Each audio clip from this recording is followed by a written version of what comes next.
Buenos días, los invitamos. Good morning. We would like to invite you to have a seat.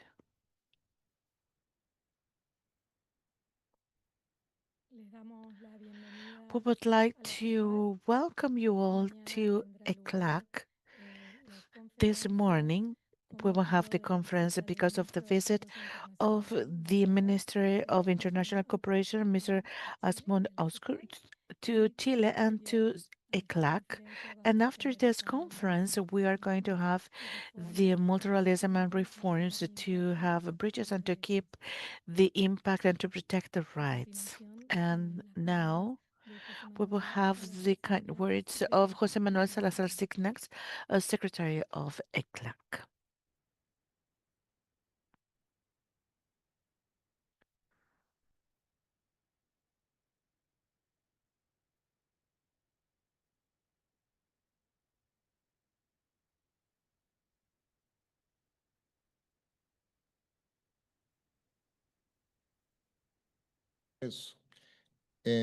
Subsecretaria de Relaciones Exteriores de Under Chile, Secretary of Foreign Affairs, Mr. Camino Cano, Ambassador of Peru and Chile, and the country that Laura Moreno Rodriguez, Ambassador of Mexico in Chile, dear members of the diplomatic area, representatives of the academia, dear friends of ECLAC, dear friends, it is a great honor to give you the best of the welcomes to this to the ECLAC in the United Nations, and also because of the visit of International Cooperation Minister, Mr. Åsmund Aukrust. switching back to Spanish.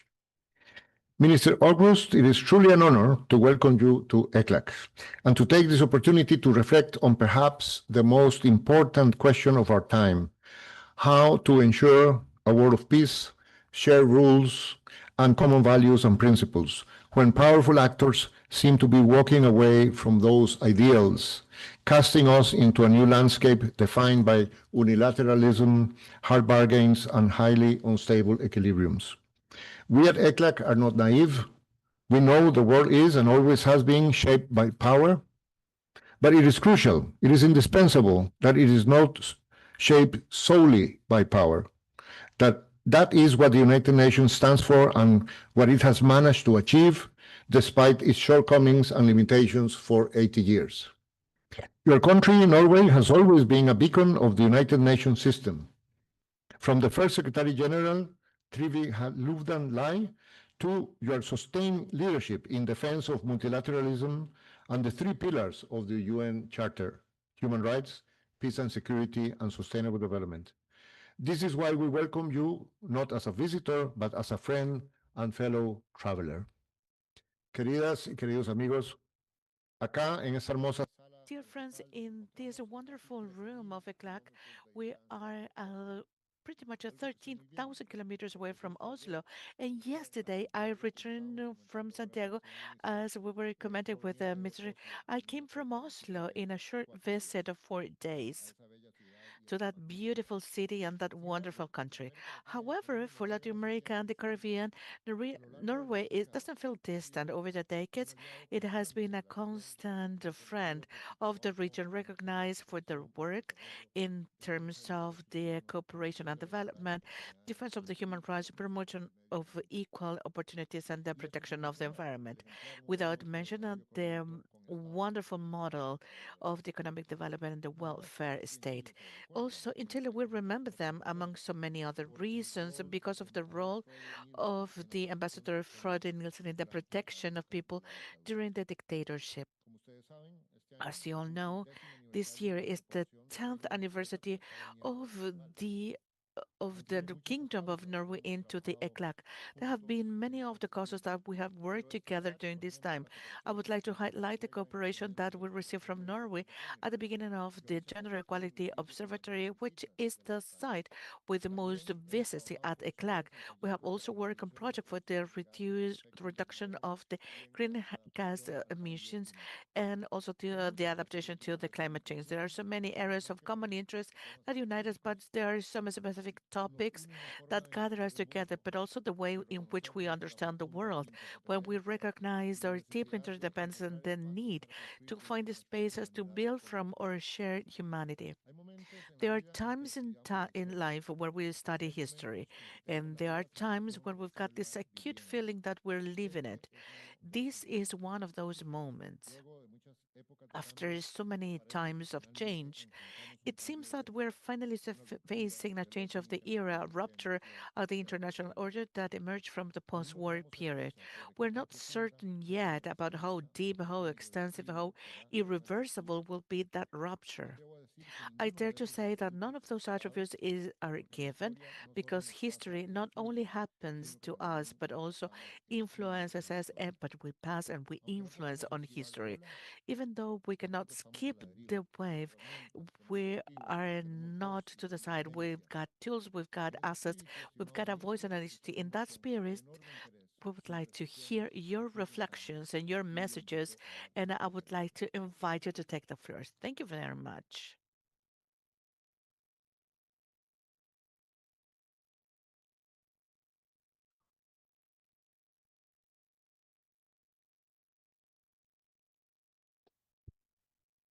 Excellencies, ladies and gentlemen, it's so great to be here in Santiago. This is my first time here in Chile, but I really feel so home when I'm here in Chile.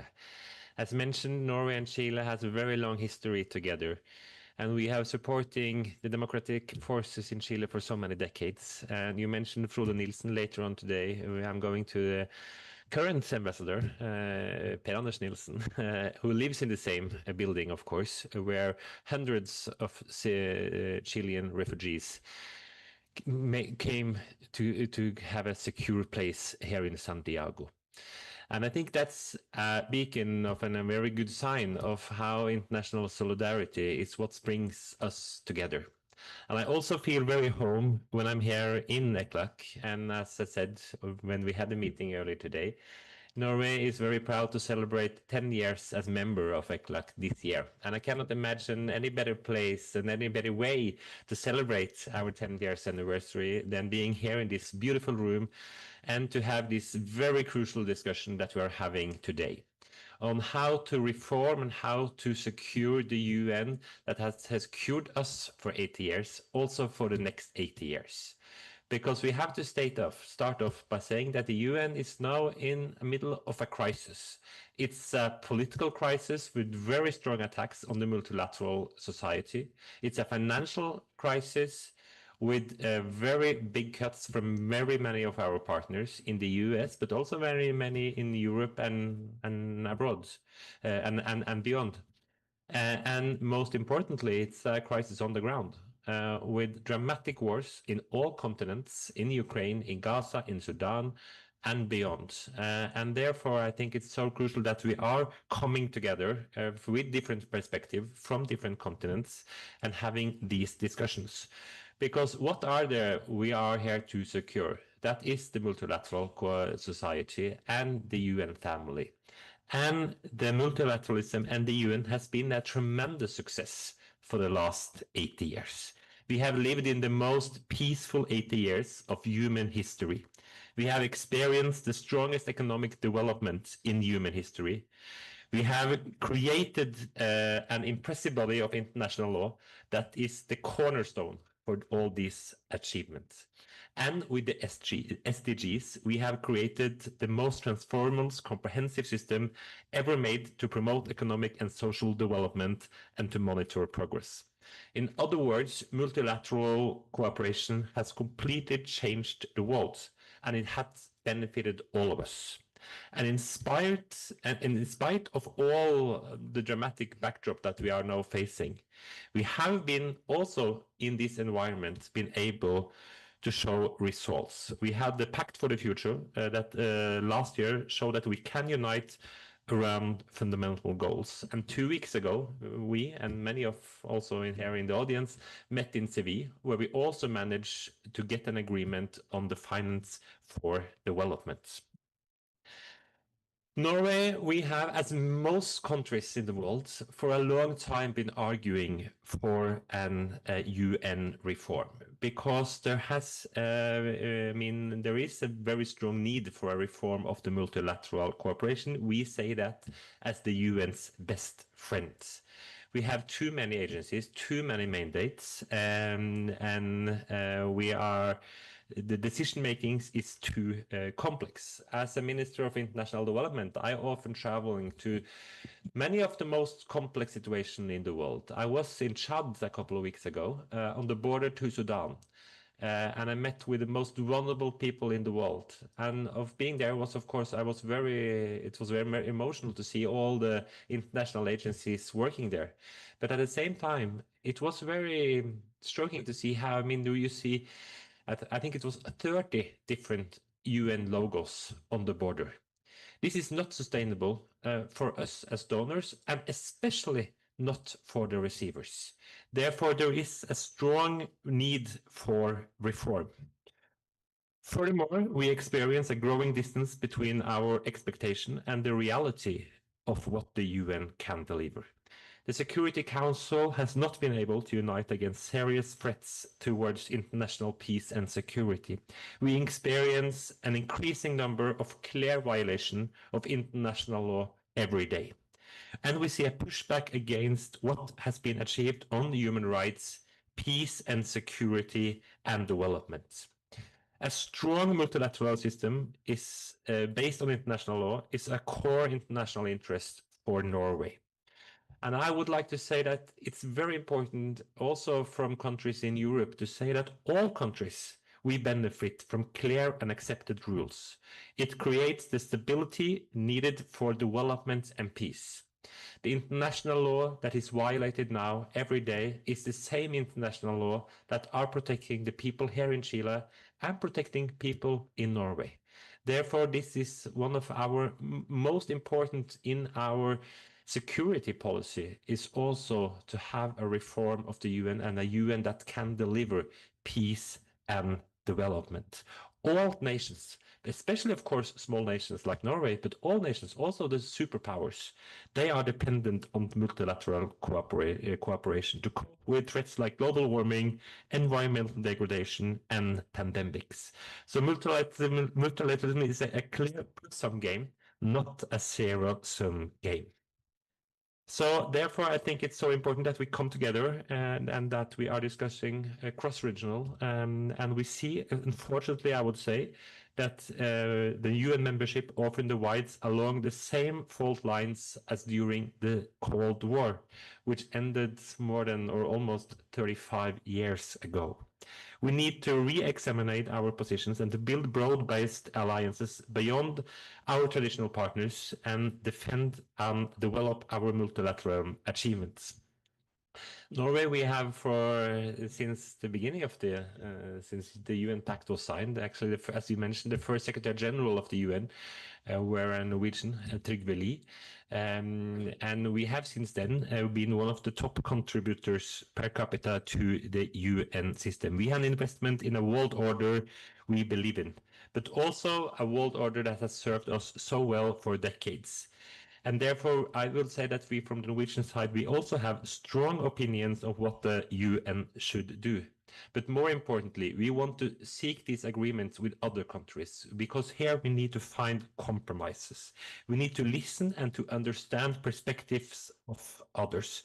We need to build bridges between us. And very often you will see that we will have different perspectives from where we are living in the world, obviously. But therefore, I think it's so important that we are coming together on a seminar like this to understand and to listening to each other. I think that all people that has been a part of a reform know that reform are difficult. And I mean, people know that from their own workplace as well. But especially international reforms is very difficult. So I think it's also important that we are realistic. We cannot move into a reform with an ambition to solve every challenge in the world. We should not let the perfect be an enemy of the good. And one issue here is, of course, the reform of the Security Council, which I think is obviously was one of the most trickiest issues. And if we don't solve the representation or the composition of the Security Council at this juncture, at least we can create a better platform for reforming it, as spelled out in the Pact for the Future. I would also like to underline that the UN also plays a very important role when it comes to norms. I would like to stress one norm that is so important from the Norwegian perspective, but not from a Norwegian perspective, from a human rights perspective. And that is related to gender balance and gender and the rights for both genders and for all minorities. And therefore, and here we see a backlash right now internationally. And we have been, rights has been is attacked from so many different angles at the same time.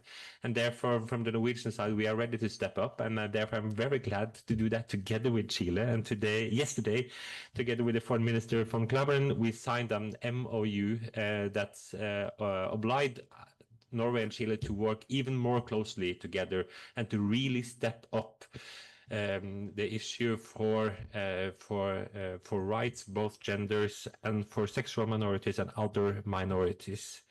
This is most important because of a human rights perspective, but it's also so important for a development perspective. We know that from our own history as well.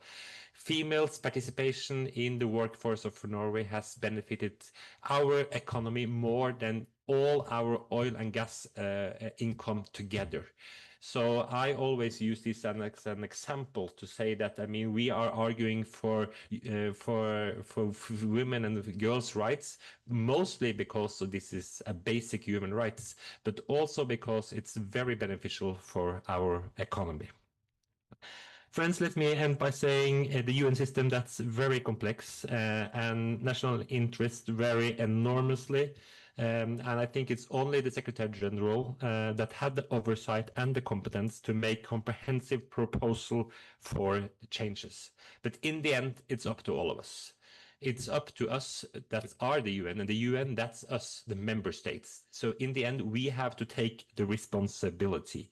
We should give the Secretary General the support, the freedom and encouragement to present his proposal for as possible, and that will be a starting point for our discussions and in the end our decisions as member states. Let me also just end by saying that we are also quite soon moving into a process of electing the new Secretary General.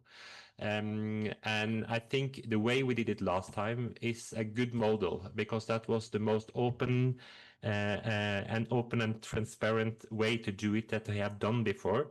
And I think the next Secretary General will maybe be the most important in this history for the UN, because that will be the person that will lead us into the process that will end up that we have a UN that are sustainable also for the next 80 years.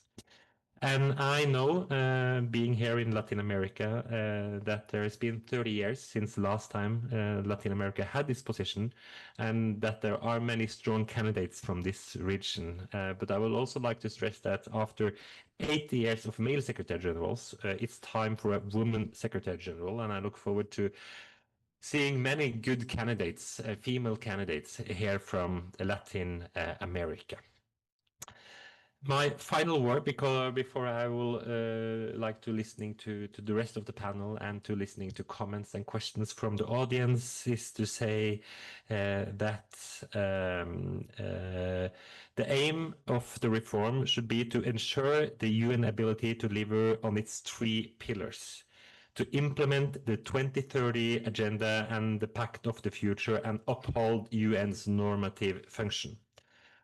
The administrative and operative workstream 1, we expect the Secretary General to, we expect the Secretariat to develop efficient practices, and we encourage relocating services and entities away from high-cost stations for cost-saving reasons, but also to being closer to the field and to the operations of the UN. The second is to main work stream the review of the implementation of the mandates. Today there are many thousands UN mandates. All of them have good reasons, but in the end this is not sustainable. Therefore there is a need for cleaning up, for consolidating and for prioritizing. The Secretariat is producing an online dashboard and on mandates, which is a good basis for us as member states to develop better procedures for adoption and follow-up of mandates. And finally, of course, maybe the final and maybe the favorite topic for all that are discussing the UN is the structural changes, work stream 3. Today we have 42 agencies. Should we still have 3 food-orientated agencies based in Rome? Should the UN AIDS merge with the WHO? In which way should we have work on gender balance? On what way should we work on development? There are many structural discussions here. I will not comment any of these concrete proposals now. We will wait for the proposal and from the Secretary General and his report before, which are expected before the General Assembly later on this year. So with those words, I look very much forward for this conversation, and it really feels like being with friends to be here in this beautiful room. And in this world with so much uncertainty, if there are something we need, that's friends. Friends of the multilateral cooperation, friends of the UN, and friends of each other. And therefore, it's so good to be here in Santiago and really feel the warmness to each other and to the multilateral cooperation, even though it's difficult for Norwegian to travel far away from home than being here in Santiago. I really feel like home, so I look forward to listening to the rest of the conversation. Thank you so much.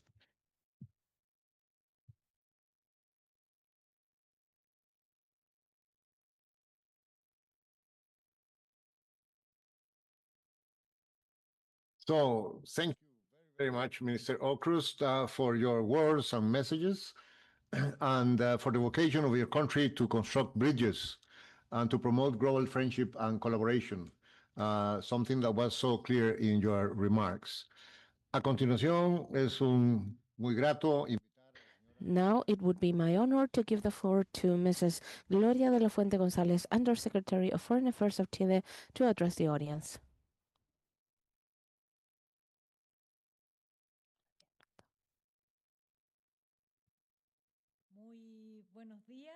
Good morning. Good morning, everyone.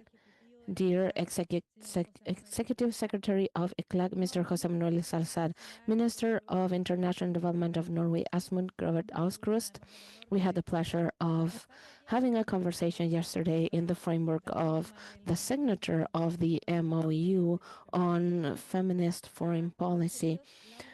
Dear Laura Moreno Rodriguez, Ambassador of Mexico, and Peter Camino, Ambassador of Peru. Dear member of the Diplomatic Corps accredited in Chile, dear representatives of the Academy, dear friends. I'd like to thank you so much for the comments being made before me, because I think they talked about the challenges that we have in the framework of multilateralism, not only regionally, because I do believe that we have challenges, and somehow the minister talked about those challenges, but also globally in a world that challenges us, that changes, that is taking steps back, where everybody is now witnessing that we have faced in the international system questioning related to the multilateral system that was created from the experiences of the world wars, but also deep questioning of democracies. We are now undergoing a very complex time where the outburst of extremism and authoritarianism has challenged the validity of democracy and also respect for human rights and fundamental freedoms.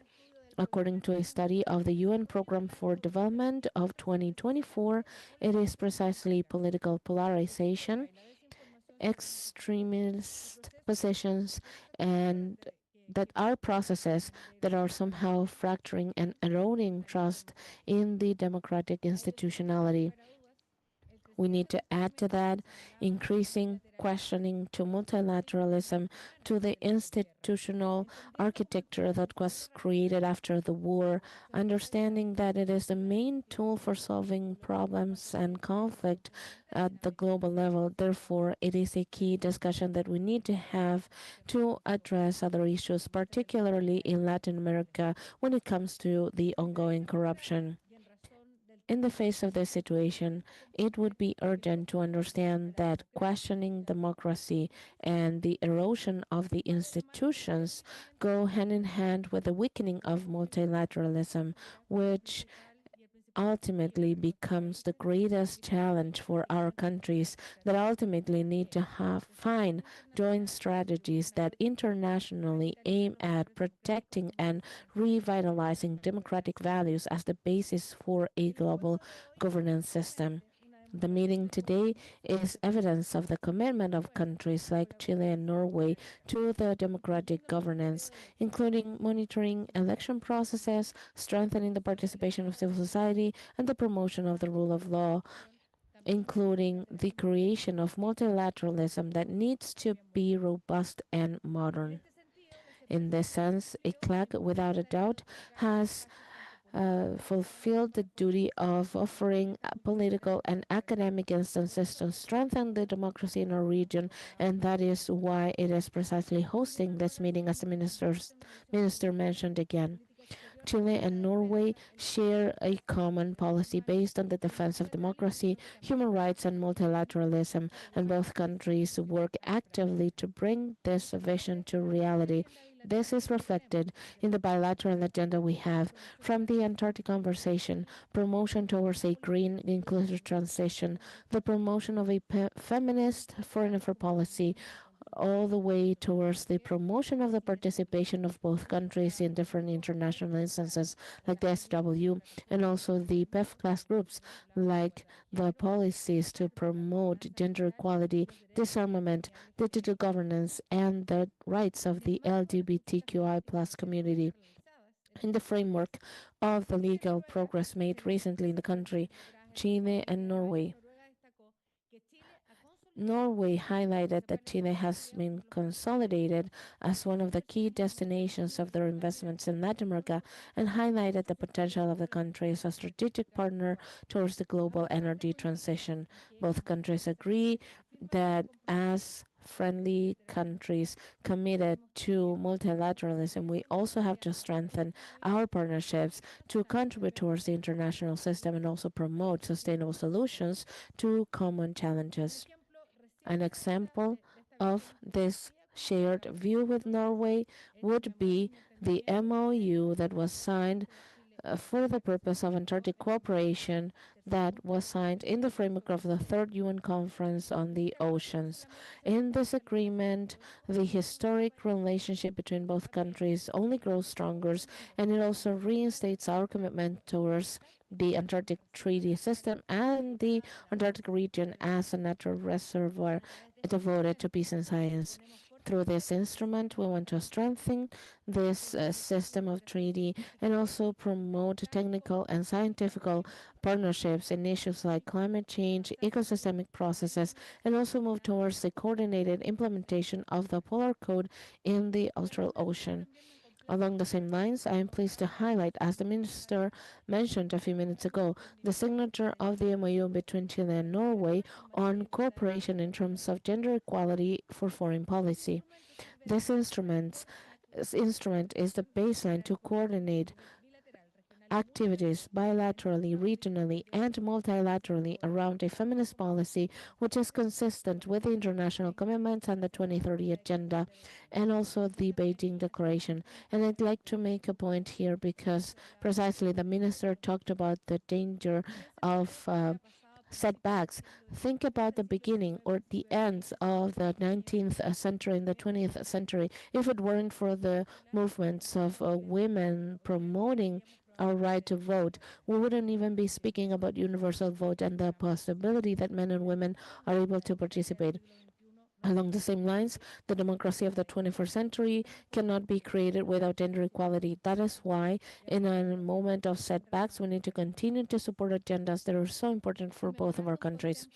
The MOU includes actions that are very specific, for instance, promoting policies for equality and non-discrimination in our foreign affairs services, the promotion of full significant participation of women in the political public life, particularly in the policies that have to do with foreign affairs, the elimination of all forms of violence and the defense for the sexual and reproductive freedom of women and girls. And I am now joined by the new director of the Division of Gender of our Office of Foreign Affairs, and she will undertake the challenge to continue to promote a feminist foreign affairs policy. Also, both offices of foreign affairs have been committed to give visibility over good practices, to promote inclusive language in the diplomatic activities and promote activities along the lines of peace and safety, security, climate change, and also leadership of women that are advocates for human rights. We understand and are committed to defend multilateralism and build new ways of cooperation among the states, and that requires to create networks in systems like the UN, where such systems can engage with regional organizations. Therefore, promoting changes is not with the purpose of making the system weaker, but to rather strengthen it in times where the system is under threat. But this effort is not limited to the state. A new multilateralism needs to be inclusive. It needs to include the civil society, the private sector, the local authorities, and also the regional governments as key stakeholders in the global decision-making process. It is the only way of creating democratic governance that is actually representative, efficient, and able to validly respond to the challenges that we are facing. And that is why I am so happy that the minister was mentioning the issue and the challenges that we have nowadays in his remarks, particularly as a UN system.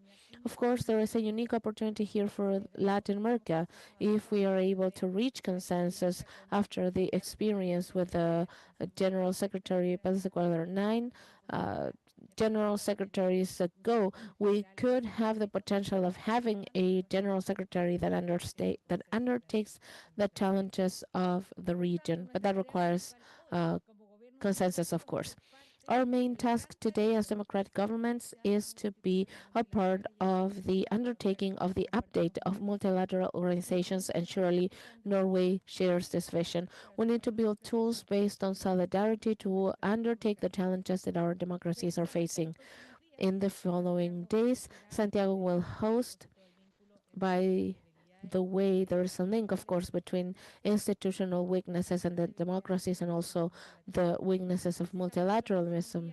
But in the following days, Santiago will host the preparatory meeting, Democracy Always, which is an event of similar features that will be held during the 80th UN Assembly held in New York in September. And the key motivation, and this is an experience that was created under the framework of the 79th Assembly last year, and the key motivation will be to generate an instance for continuous exchange between presidents and other referent figures of democratic thinking to promote democracy, to fight disinformation, and to promote equality. The meeting follows the initiative of the countries of Brazil, Spain, and Chile, and it looks for greater participation. That is why there is an invitation to create more and better democracy, and that is at the core of Chile's international actions. And it is part of the traditional priorities that have guided the country: multilateralism, respect for democracy, respect for human rights, and international cooperation. Instances like this prior to the General Assembly of the UN are a key opportunity to have a collective reflection around the future of democracy and multilateralism. We need to use these instances to defend democracy, to rethink democracy, to project it into the future, considering the challenges of the present world and the restructuring of the UN system, by making it resilient, by strengthening its capacity to respond without giving up its vocation, without giving up its vocation of cooperation and development. One of the key challenges of democracy nowadays is the persistence of inequalities: economic, social, gender, territorial, and climate inequalities, and we all know about this reality in Latin America. To overcome inequality requires that we have multilateralism that is updated, committed, based on equality, and also committed to global governance around people.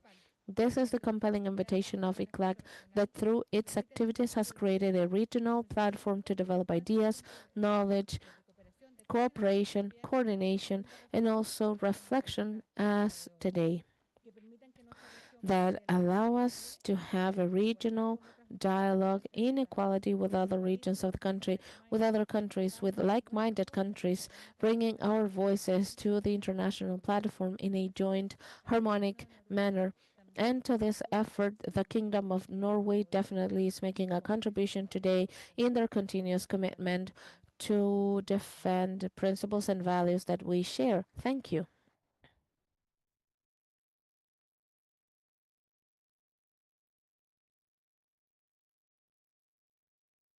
Muchísimas gracias, estimada.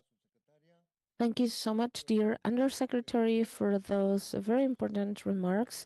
Now, I'd like to give the floor to Mr. Peter Camino Canok, Ambassador of Peru to Chile, to share his comments. And as you all know, and I'd like to remind you, Peru presided the period of sessions of ICLAC in October, and ever since they have been the chair of ICLAC for the ongoing 24-26 time period. Ambassador, the floor is yours.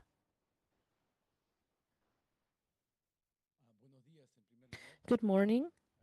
I'd like to thank you for the invitation. This is my first time in ICLAC after many years.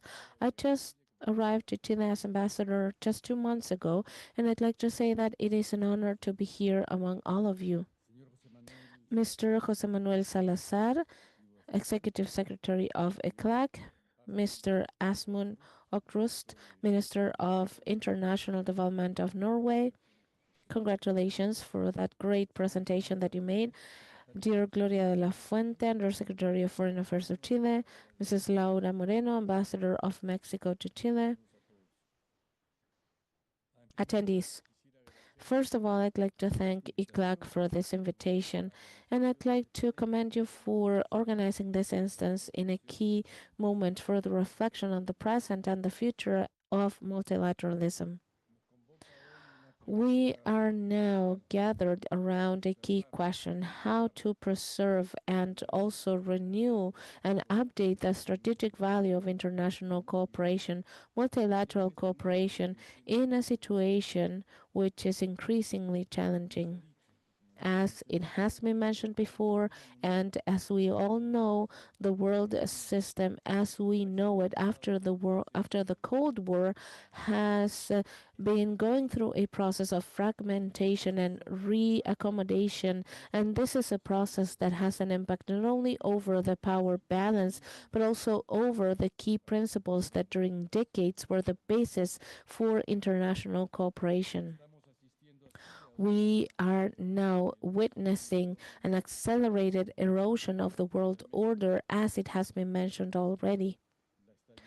The stability of the multilateral institutions, the centrality of the international law, the idea of an international community that revolves around common goals and regulations are all being replaced by new ways of competition, power imbalances, and rivalry at the systemic level. Rivalry and conflict among major powers is something that has only grown stronger, just like geopolitical tensions, and that has been happening in different points of the world. Neo-protectionism is gaining ground, and it has weakening many of the multilateral frameworks that were the basis for collective understanding of the world. In some cases, there have been logics of blockage and strength diplomacy, leaving aside dialogue and peaceful resolution of conflict. Of course, this isn't a minor disruption. What is at stake is the very same architecture that we have built with so many challenges for so many decades. And the answers are going to be complex. There isn't a silver bullet, and most likely, the current situation requires that we have a clear outlook, acknowledging the magnitude of the challenges that we are facing, and of course, a renewed commitment towards the principles that have guided international cooperation in the better times, meaning dialogue, inclusion, solidarity, and mutual respect. Multilateralism has proven a long history its ability to adapt itself. However, its validity has always depended on the collective ability to reinform it and without disassembling it, without weakening its foundations. Ultimately, we require a strategic response that is given by the partners of the international community. We all know that multilateralism is not the end goal, but rather a means which is basic to generate global public goods, to fight for key rights, and to efficiently respond to the challenges that no state will solve on their own. Now we are facing a climate challenge, we are facing pandemics, we are facing the AI, we are facing massive migratory inflows. We need to address food insecurity, we need to fight disinformation, among so many other challenges. And these are all problems that require a response that is based on a community. Peru sustains its position that requires multilateralism that is more representative, more inclusive, and more outcome oriented, that regains the trust of citizens in global institutions, that does not reproduce the imbalances of the past, and that opens up to the participation of new stakeholders like the civil society, the youth, the indigenous communities, the academic community, the private sector, always with an updated perspective which is polycentric. That is why we are actively promoting reforms to the multilateral system, particularly to the Organization of the United Nations and also regional instances like the OAS or the Community of Latin American and Caribbean States. We accompany and promote reforms to strengthen the legitimacy of said forums, to promote their capacity to respond and to better reflect the plurality of voices of the global south. Estamos convencidos.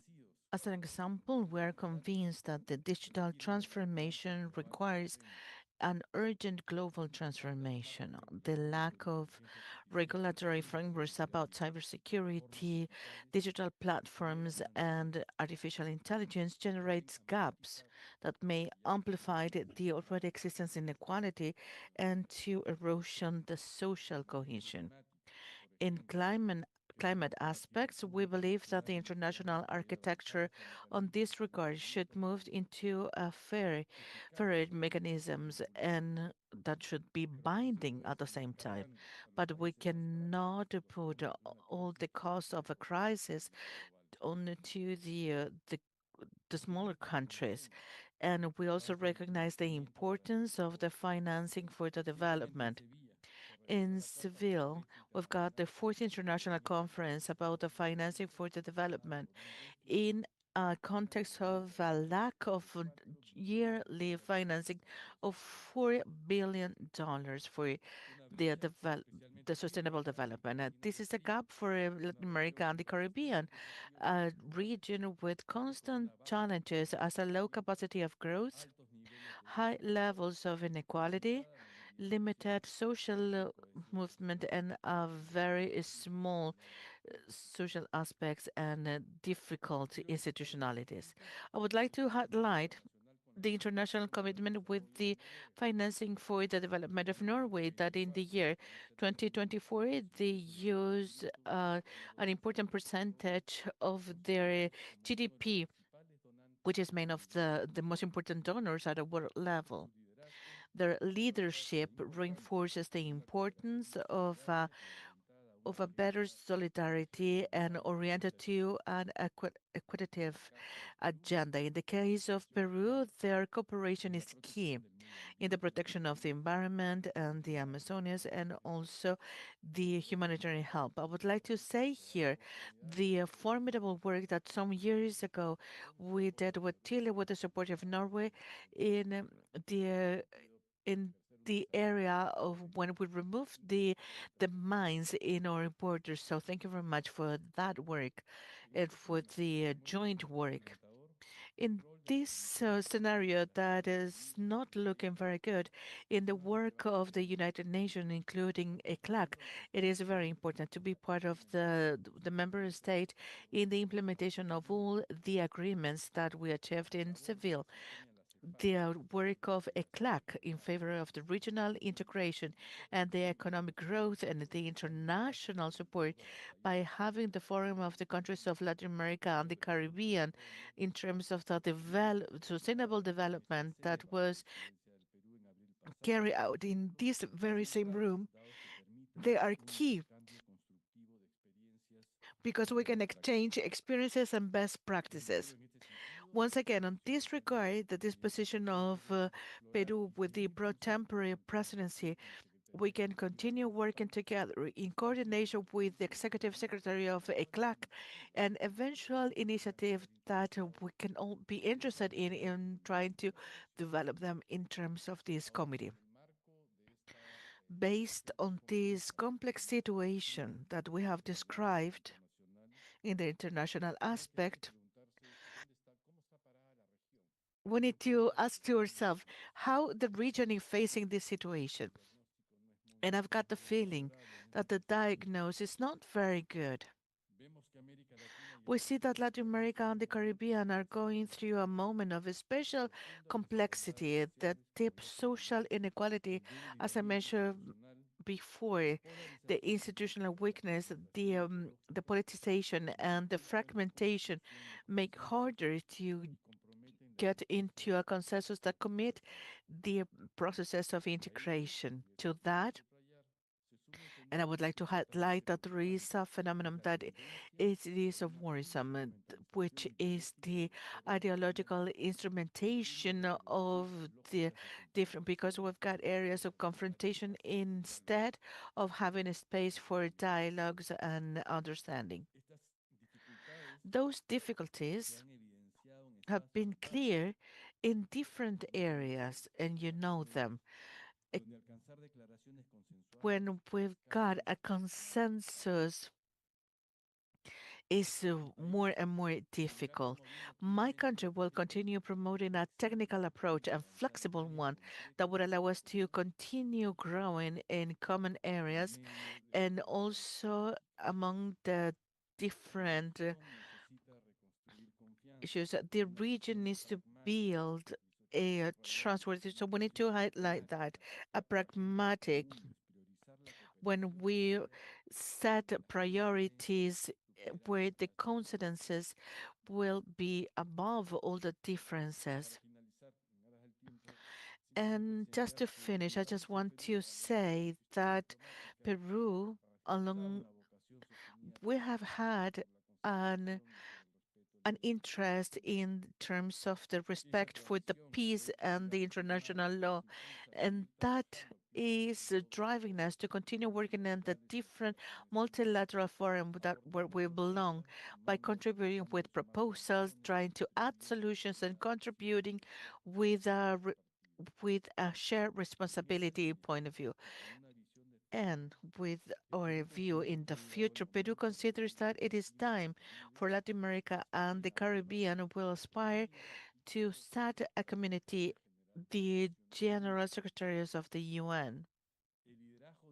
The leadership of that role should not have to do with any political aspect, with the multilateral experience and the commitment with the commitment of the Charter.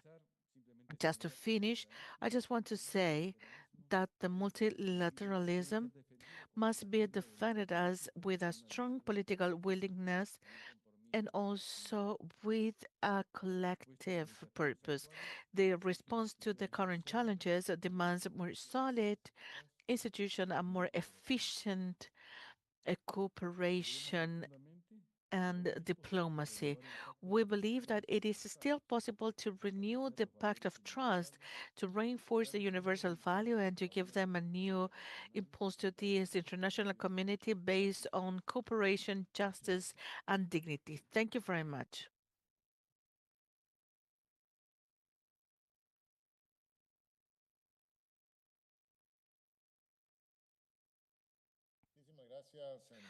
Thank you very much, Mr. Ambassador of Peru in Chile, for your intervention by sharing the perspective of your country. And now it is a pleasure to invite Laura Moreno Rodriguez, Ambassador of Mexico in Chile, to give us some words.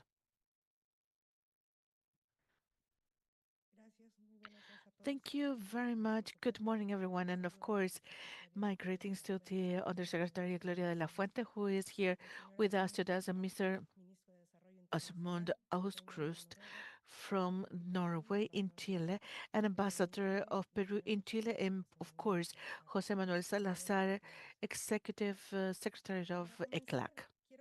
Just to start, I would like to congratulate you because of the topic you chose to be discussed.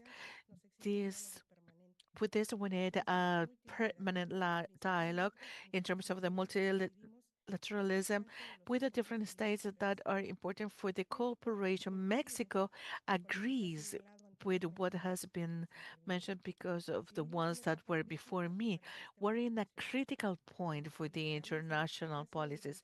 The internationalism, which has been the backbone of the global cooperation, is facing important areas of fragmentation, humanitarian crisis, a setback in the human rights, and an international financial architecture that needs a strong transformation to respond with justice and efficiency to the demands of the 21st century. It is key to promote the peace, the sustainable development, and the protection of human rights. Taking back the headlines of this conversation, for Mexico, the multilateralism is the key aspect to generate bridges and to work with them in an efficient manner. And this spirit, Mexico participated together with Norway, Nepal, and Zambia as a co-facilitator in the negotiations of the fourth international conference about the funding for development that took place some days ago. This meeting ended up with the adoption of the commitment of Seville to finance the global aspect and the international financial system. The Undersecretary of Multilateral Aspect had a meeting with the Minister of Cooperation of Norway, who is here with us today, by reinforcing the idea of moving forward to a finer, inclusive, and more effective architecture. From Mexico, we highlighted the importance of the technical cooperation, the learning, and the reinforcement of the institution to promote a cooperation without conditions that will respect the national priorities and will set strategic alliances with each one of the actors. The United Nations is the best tool for the international communities to face the challenges and to keep the impact of the decisions that we take as national and global aspect. Our country is promoting humanitarian multilateralism in the protection of the rights and the well-being by having a preventive reaction based on peace and cooperation, and also the commitment with the Pacific resolution of the controversies, promoting the inclusion of women, youth, indigenous peoples, and groups that has been historically excluded. In this context, the idea of increasing the commitment of the objective of sustainable development, as we all know, the General Secretary of the UN, Antonio Guterres, launched the UN 80, a roadmap for the multilateral system. This initiative is trying to reinforce the capacity of the UN to respond to the global challenges by an efficient and centered in people. The ambitious and very necessary initiative reminds us that the multilateralism is not a diplomatic aspect, but to protect lives, rights, and dignity. Mexico has followed with conviction this call. We agreed in this functional multilateral aspect based on the international law and in the defense of the different areas of environment, peace, environment, and they respected the UN aid. They understood all the geopolitical challenges that the UN is facing and also to be adapted to the new challenges. They also wanted to have a dialogue with the countries of all regions because only with a global backup we can do the reforms that the system needs. The broader protection and the protection of the human rights is one of the multilateral backbones. We recognize all with the efforts of the ECLAC in the protection of rights, specifically the economic, social, and in the most vulnerable aspects. In that sense, I would like to talk about the celebration that we will have in Mexico of the 16th meeting of women in Mexico that reminds us of the 50th anniversary of the first International Women meeting in 1975 in Tlatelolco, Mexico. With the participation of women of different delegations, we started a new era in the multilateralism. 50 years later, this is a scenario of crisis that is interconnected. Mexico keeps their commitment with the multilateral dialogue, putting there the rights of everybody. Mexico will continue having a responsible feminist policy close to people and with a vocation of social justice. We promote our interest and very close to our policies of foreign policies, the no intervention, the peaceful resolution of conflicts and the non-use of force and the respect and promotion of the human rights, cooperation for the human rights and peace and cooperation. To have bridges, to keep the impact and to protect the rights are more than just aspirations. Those are ethical and political aspects. Mexico is convinced that only by means of the renewed multilateralism we can build a fairer future, more sustainable and more humanitarian. Thank you.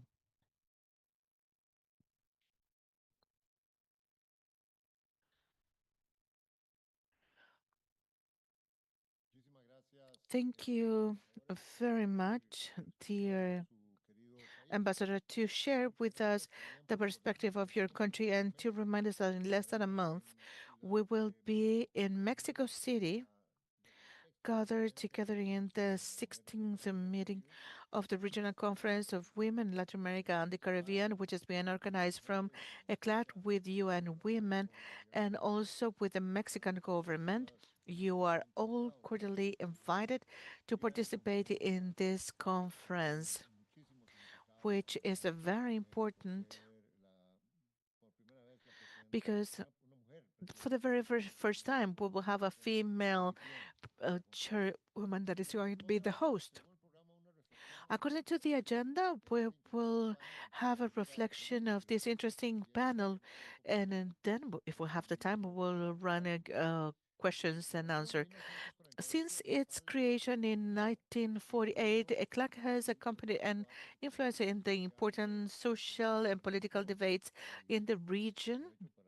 And I would like to thank all the interventions that recognize our role and our contributions to the countries and regions. It means that we were born to generate answers, but to set new questions and new readings of our reality. It means that our committee was created to think and to rethink. And even more, when we have said it many times to rethink, reimagine, and to transform the development models in this region. This is a goal and this is a quality that is especially necessary today And as it was said in some of the previous presentations, we're facing a world of multiple tensions and rupture. For a region, this idea combines the economic growth, the social inequalities, and a question international system. And this is a very difficult moment for the efforts of development, and because of the aftermath of the pandemic, climate crisis, the aging population, the technological acceleration, and the new geopolitical conflicts. We are witnesses a globalization in the middle of a process of redefinition where we've got a paradigms of interdependence and rules of cooperation that are being replaced by a paradigm of national security and unilateral actions with the relationship among countries are being seen under the mutual benefit and cooperation. And now it looks like this is of a mutual suspicion, and by trying to reduce risks, and when we fear of the interdependence, and when the exercise of the power dominates over the respect to the wise rules of mutual coexistence. We also see the resurgence of economic and social political nationalism and the intensification of tensions that have led many countries to cut the official development assistance in order to cover their expenses for defense. This scenario has a profound implication for Latin America and the Caribbean, which faces enormous difficulties. Several interventions mention the importance of the last meeting in Seville, when we also cooperate a lot as a CLAC with the preparation and the previous conversations before the beginning of that conference. As we have said, more than that distress, our countries are facing development distress. We have not only said that, but we have documented the high uh, services and the payment of the interest of that debt, and regarding to the expenses in health, education, and in some other priorities of the development. And there we've got the importance of moving forward into those topics that were discussed in Seville. The reduction of international cooperation makes things even worse, and we need to be more effective in mobilizing the domestic resources while continuing to raise our voices in multilateral aspects that allow us to finance the 2030 agenda. But still, about mobilizing the internal resources is not easy.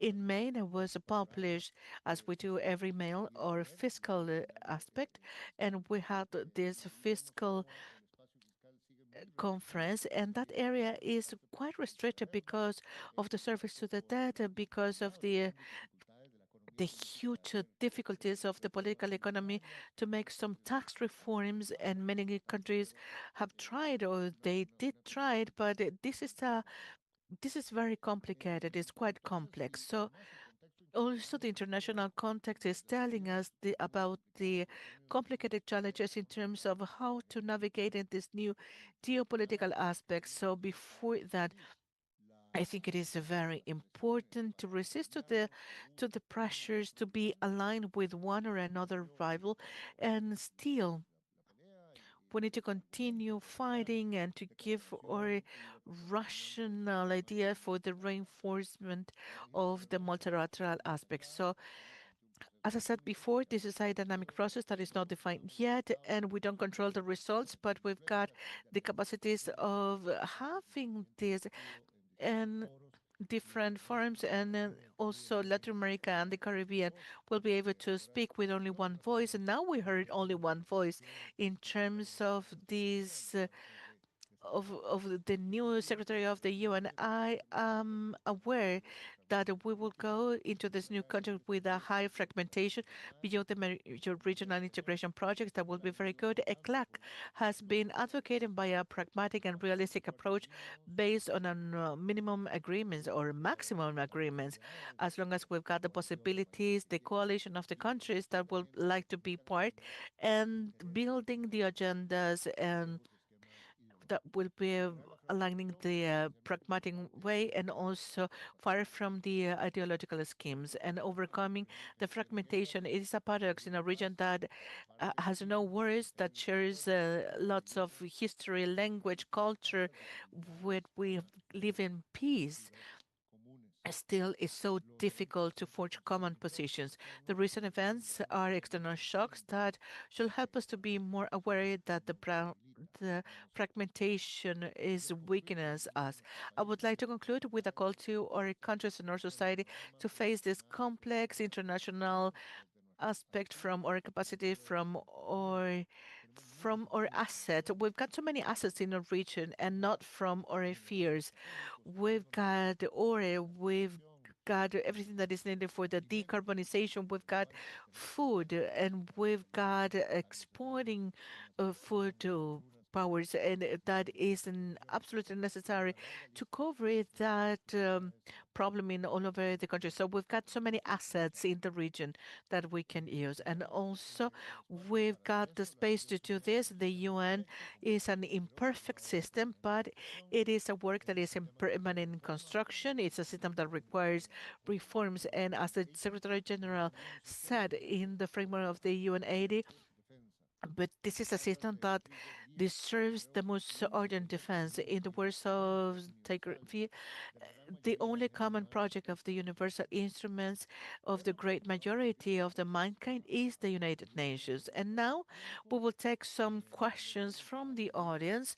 We would like to ask you, I think there is a microphone in the room, and I would like you to introduce yourselves and then to ask a question. Thank you very much. Muchas gracias. Thank you so much. I am Marta Mauraz, former ambassador of Chile to Geneva, former director in the office of the General Secretary Kofi Annan, and a long list of former. At the moment, I am here representing the Forum of Foreign Policy, the Permanent Forum of Foreign Policy, which is a foundation that was created by a number of former members of the diplomatic bodies and people that have worked in external affairs because of our concern for the coming and goings of the international relations in the world situation that concerns us, but also due to the fragmentation that everybody talked about, particularly in Latin America. But I would like to take this opportunity that has been offered by ECLAC. And by the way, thank you so much to the Executive Secretary. And I'd like to commend Gloria de la Fuente and greet Gloria de la Fuente and also the ambassadors. And I'd like to take the opportunity that we have the Minister of Social Development, of International Development of Norway here, that Norway is a country that has traditionally promoted dialogue for peace, both with their public institutions as well as with their public institutions. Actually, there is people here representing Nansen, which is an entity that has been present here in Chile, helping us along the process of engaging in a dialogue in the region of the Araucanía in the south of Chile. However, Minister, I'd like to take you to the humanitarian crises of the moment, situations that we had never seen before. Even when we think about world wars, situations that have arrived from illegal, armed conflicts that are illegal from the perspective of the Charter of the UN, that are producing atrocities that are unthinkable, appalling. And in that sense, I'd like to ask you, and I am hopeful that there are news. I'd like to ask you, what about the Gaza agreement, the Oslo agreement? What about the Oslo agreement regarding Gaza and Palestine particularly? I believe that Norway has a key role to play in this matter. I believe that the European Union would seem to be in a break, and we are deeply concerned with that. Thank you so much, Minister. Okay, we are going to take a couple of questions, and then I'd like to give the floor to the Minister to answer. Thank you so much. My name is Vera Kist. I work in the Office of the Executive Secretary here at ECLAC. Minister Åkrust. Many thanks for sharing your views on Norway's views on UN80. And I would be curious to hear your position on how this reform might affect regional entities like ECLAC. So the previous development system reform was very much focused on national level implementation. Whereas I think, as we could hear from the interventions of the ambassadors, there's a lot of interesting work being done at the regional level. So I'd be curious to hear your views on this. And then a second question, if I may, would be on Norway's position on the expansion of the Security Council and specifically the possible membership, a permanent membership for a country from the Latin American Caribbean region. Thank you very much. Gracias, Vera. Thank you so much. I'd like to take one more question, please. Good morning. My name is Gura Besilas from the Embassy of Haiti, and I just got here more or less 2 weeks ago, but before this I was the director of multilateralism in Haiti, and more than a question, it would be a couple of quick comments. I do believe that the issue of multilateralism is key and it is undergoing a crisis, but to understand that we need to understand what is happening in the international order. Is it a unipolar, multipolar order? And I think that this idea of power is at the basis of the international system. And I think that we are moving towards an apolar multilateral order. There was a book that was called The Moment of Apolarity, because we are not living in unipolarity, multipolarity, or apolarity. That is why multipolarity exists, but it is open. So we are undergoing an international crisis. And how are the powers being expressed? To understand the international order, we need to understand how power is spread among countries. It is an interesting element. And we have to understand this idea of international law, where we know that the powers that have been put in the place in which that they can fight for multilateralism are now breaching multilateralism. This is the greatest crisis that we had ever seen. From the Second World War, the UN was created, and the idea was to conduct surveillance on international peace and security, but the powers are now violating international law and multilateralism. So how do we shift from an international system or the Security Council? We're in a situation where the powers that have or that hold the greatest power are now disrespecting this multilateral system. And this idea of apolarity is this lack of determination of the values. The book World Order was published in 2015, indicating that this is an order in crisis, and it was first created by the European countries, but now we need to include other nations like and other regions like Asia, Africa, Latin America, and the Caribbean. And this is an order which is undergoing a crisis, and the idea now would be to integrate values and other regions within the system in order to further extend the Security Council, because it is now comprised by the powers that were the winners, quote unquote, of the World War II. And the idea would be that now we need to move towards a more universal world order that is becoming more complex and decolonize Latin America in that sense. Thank you. Thank you so much for that very interesting comment. Now, if you agree, Minister, I'd like to give you the floor to answer those two questions and that comment. Very interesting comment too. The floor is yours. Thank you, and thank you for very interesting and comments and very good questions. And I wish I could have a perfect answer to this. But I mean, you are asking very complex questions, but I think that's the reason that we are here, to ask each other questions and to comment on each other. But just to give some words. Well, concerning the first question related to what's happening in the Middle East, and as you said, Norway, we have for many years been a country that are willing to be negotiating or to bring people together. But of course, this demands that this is a wish from the conflict parties. We have no power to bring people that are not willing to come together. But if we can contribute in any way with our experts, with our contacts with different countries, with civil society, we are more than willing to do so.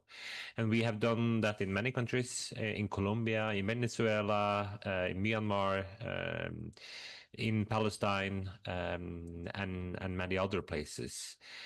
This is, of course, always very risky works because, I mean, the chances for succeeding are often very small. But we say from the Norwegian government that we are willing to do this because if we succeed, that will have so enormous effects for millions of people. So, I mean, to do peace talks is always very risky, but we need to have brave leaders, especially for those that are in conflicts. And I think that's what we are lacking now in the Middle East is to have brave leaders. As you mentioned, the Oslo Agreement that was signed in 1993, it was a year of hope, but very, I mean, Isaac Rabin was shot and killed just a couple of months or a year afterwards, and that also killed the Oslo process. I remember very well in September 2023, we marked that it was 30 years since the Oslo Agreement was signed. And we said that that was signed in time of hope, and now 30 years later it was the darkest hour in the Middle East history.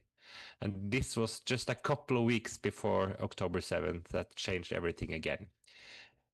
And for, I mean, for the last 1.5 year, Gaza has been living hell on earth. And I think it's important also to say that the Palestinian population, the world had failed in securing the Palestinian people for so many years. I think the reason that Norway has taken a quite another position, at least an earlier position than most European countries, is that in Norway, the Palestinian case has always been very high on the agenda. As here in Chile, as I also know, with a very many Palestinians living in this country.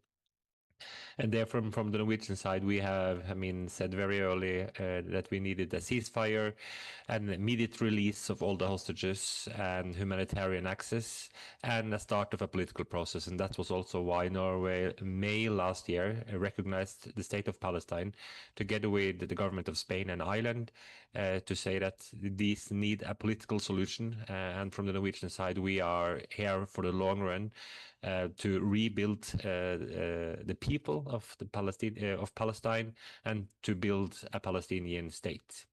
And what we are facing right now is that humanitarian access is used as a weapon. And we are seeing people are shot while they are in queue for being delivering food.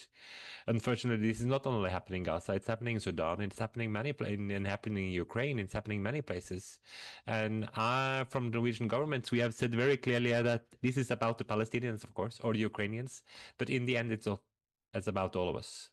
Because it's the same international law that are protecting these people. And if this create a new norms, this will create a lot more dangerous world for all of us. So therefore, this is also hard security policy from the Norwegian government when we are so vocal in the respect of international law that we are in this specific conflict. But I mean, these are for all the conflicts that the world are facing right now.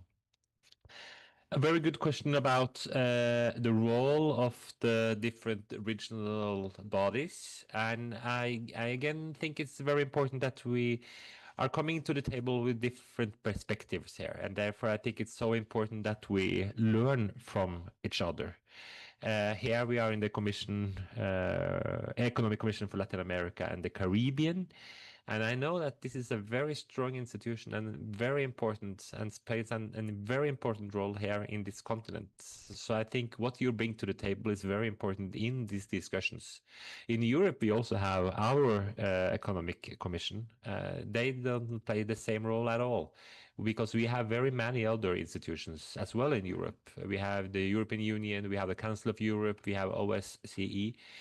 So therefore, I mean, things look different from different perspectives. So therefore, I think your voice from the regional body here in Latin America is very important in the discussions about the UN reform.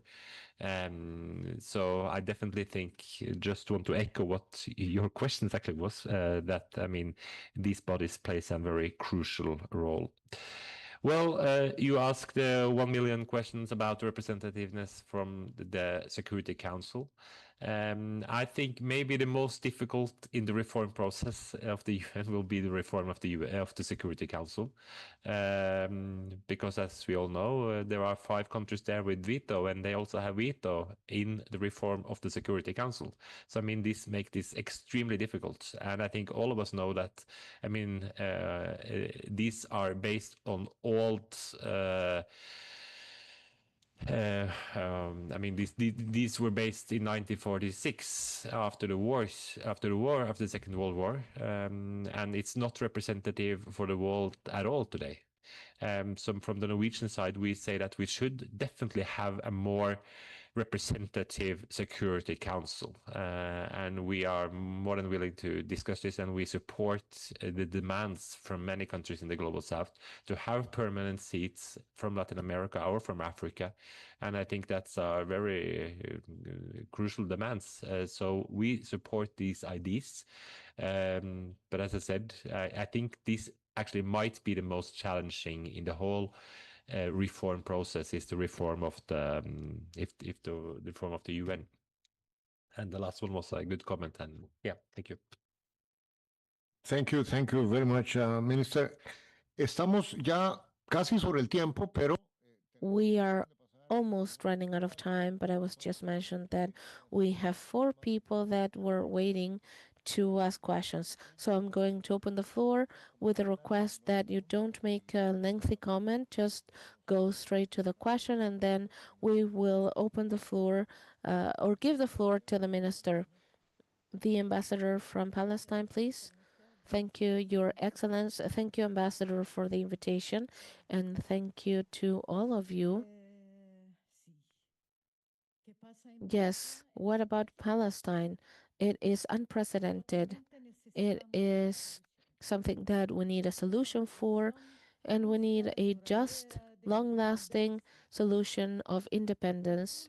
In July 2022, June 2022, the Convention for the Solution of the States in Palestine, under the leadership of Saudi Arabia, France, and all the countries, was very, very important for us.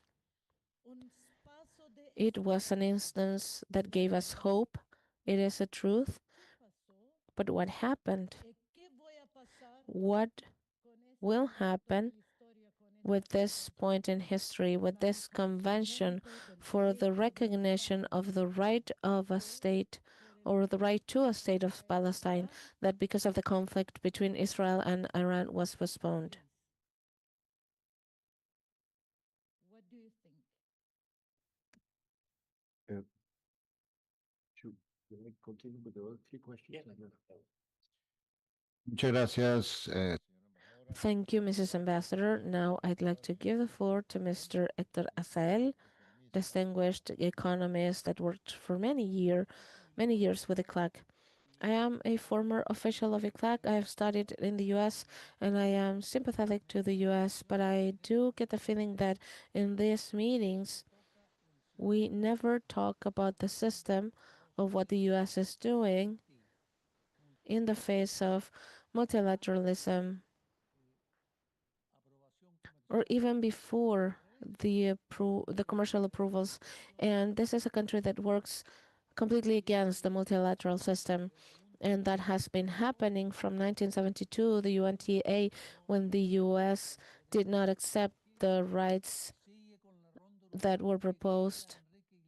And thanks to Enrique Iglesias, Uruguay was able to overcome the imposition of tariffs. So this is the major world power that is always grinding against the system. So I have suggested some friends that this is most likely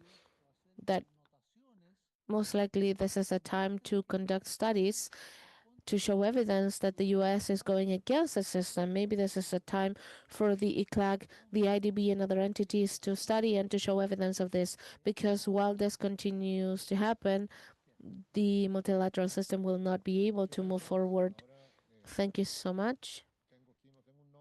I don't have the name. It just says a student from the Catholic University that took the floor, that wanted to take the floor. Okay, thank you so much. My name is Marcela. I am Chilean and Norwegian, director of the Center for Peace from the Arctic University. And I will make a quick question, but I'd like to know more about the new agreement between Chile and Norway around gender equality.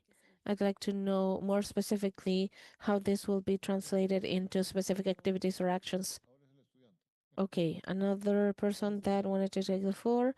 A student, yes, my name is Claudia Jorquera, student of the Master's degree of Political Science of the Catholic University and also member of the Society of the UN of the same university.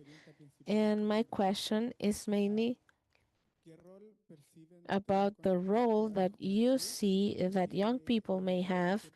What role, what stance, what type of leadership could the youth embrace facing the issues that have been addressed in the panel from the perspective of the reform to the UN? How could the position or perspective of the youth could be included? And also in the Latin American region or other instances of multilateralism, what role, what type of leadership, what type of concrete actions could the youth engaged in, or what things could be done to further promote the participation of the youth facing these issues? Thank you. Thank you. With that, we are finalizing the round of questions, and I'd like to give the floor to the Minister, even though there is a question that refers to, or that the Undersecretary will want to address.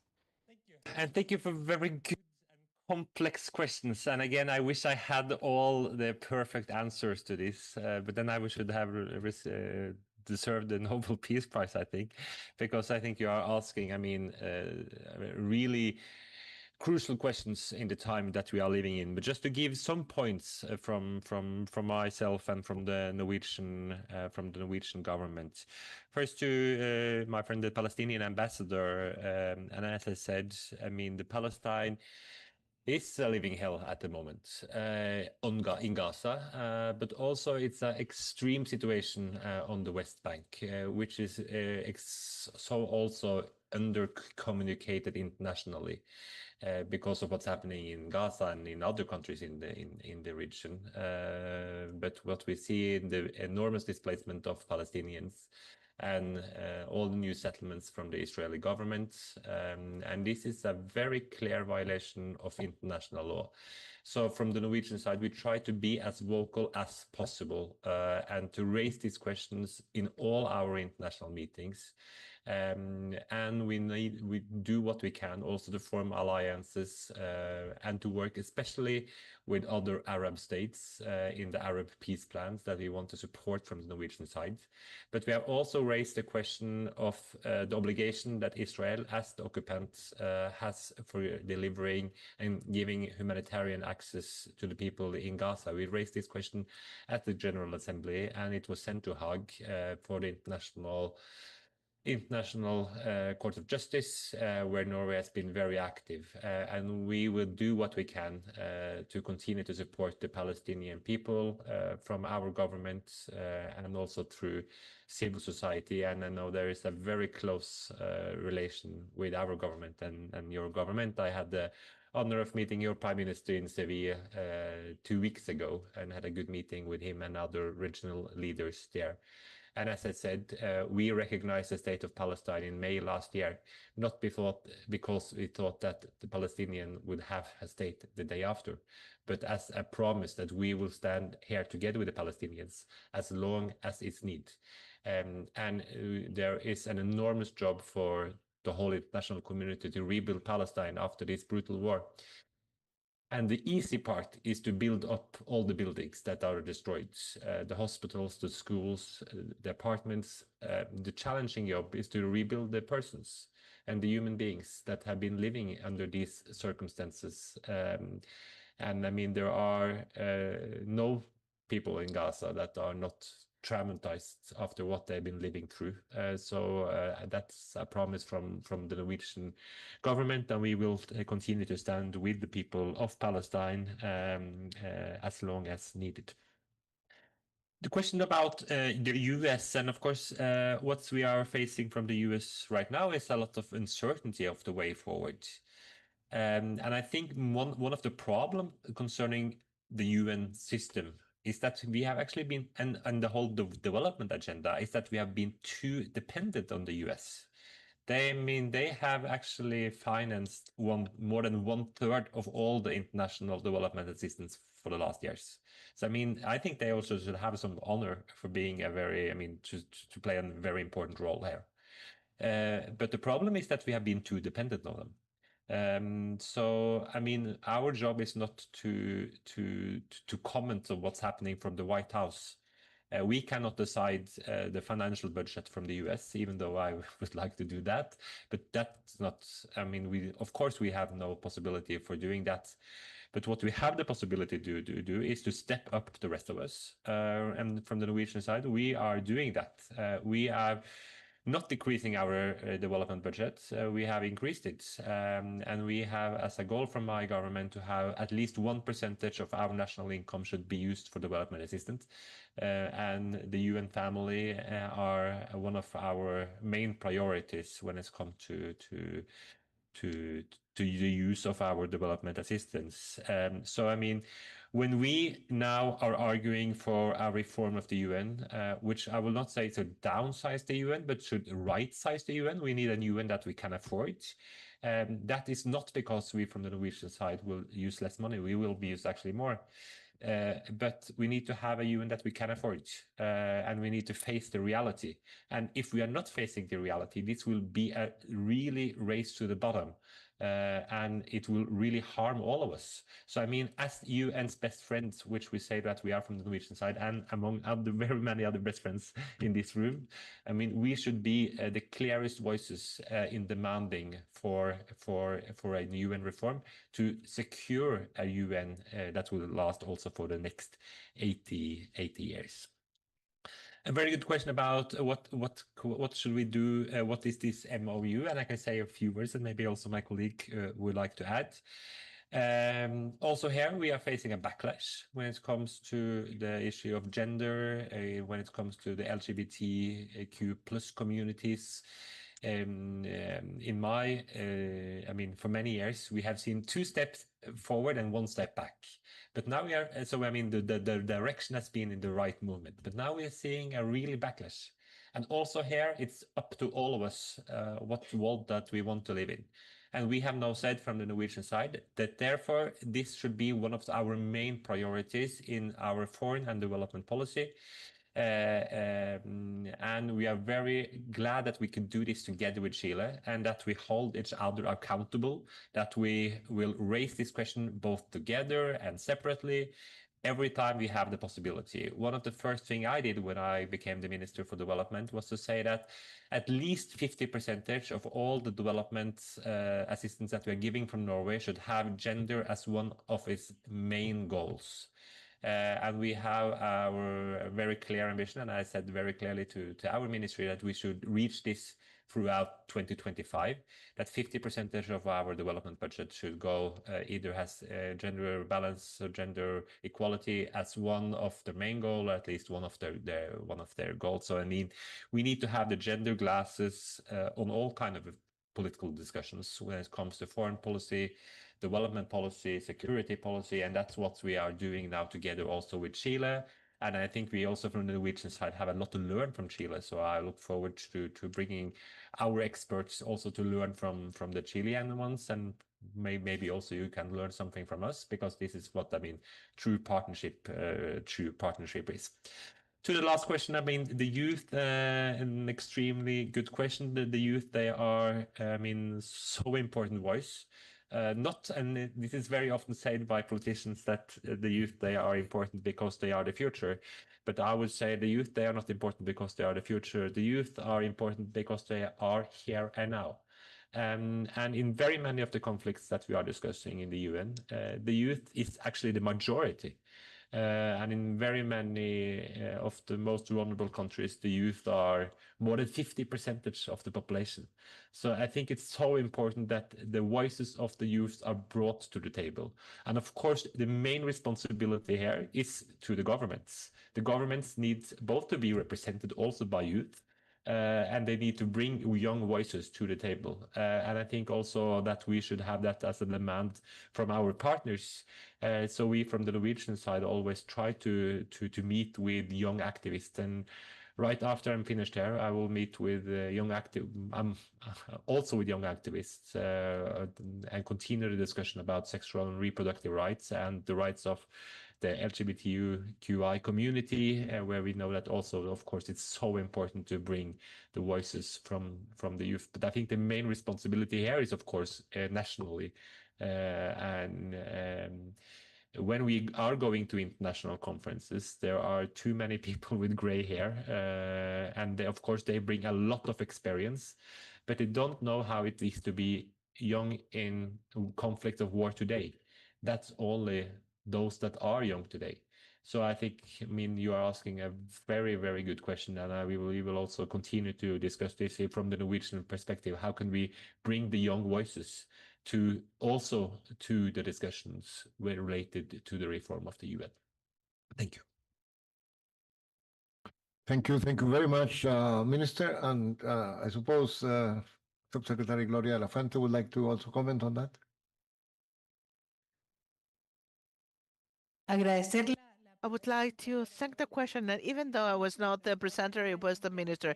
But still, this is a topic that is important. The memorandum that we signed yesterday is very important for us for two things, I would say. As the minister said, in times that we're moving backwards, it's important to have this kind of instrument because that will continue doing that we were doing in a certain way with its cooperation with Norway and to share best practices. Norway has an annual report about the gender equality, and that really inspired our own balance in terms of gender equality with our action plan with the Chancellor. So, at the Ministry of Foreign Affairs, so we share a certain practice by sharing experiences. Our memorandum in specific include many actions that has to do with the coordination at the multilateral and bilateral level, but especially at the multilateral aspect by promoting the gender equality representation of women, continue working in initiatives such as the group of policy and equality and and and also the feminist point of view, the eradication of all sort of violence, which are agreements that were subscribed by the different countries and so on. What is still pending? So that's what I said. And we've got a director of the gender review of our ministry is that this MOU, in order to work in the medium and the long term, we need to have an action plan with very specific initiatives, and we have it with Norway.